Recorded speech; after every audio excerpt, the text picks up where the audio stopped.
Так, Әйгерім ханым, міне сіздің рентгеніңізді шпора. Енді қазір сізде қандай нәтиже болып жатыр? Шпор қанша уақытта кетті? Менде шпора болды, екінші степен артроз болды, артрит болды. Іште жүре алмай қалған кезім болды, сол үшін мен жұмысты да қойдым. Сөйтіп, осы күндердің күнінде осы қазіргі жоғарыда лидерім, осы мені танысымыз ғой, енді танысым. Осыны предлагать етті. Алдында мен тиктоктан көріп жүрдім. Сіз ұлтарақты, да? Ұлтарақты. Ұлтарақты киіп жүрсіз ба қазір? Киіп жүрмін. Көрсетіңізші.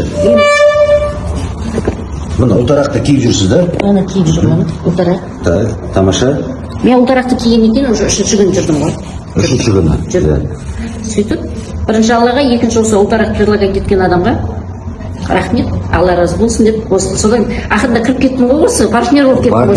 Партнер болдым. Очки алдым, очкиден давлением түстім. Очкиден давлением түсті. Давлениеңіз қанша еді? 160, түскені 130 болады.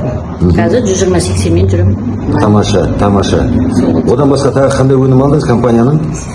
Активатор алдым, Роза ПХО үшін. Роза ПХО енді асқазанына. Енді сіз жаңа айтып отырсыз, варикоз кетті деп. Варикоз көрсетесіз ба аяғыңызды? Қазір варикоз қай жерде болды? Мына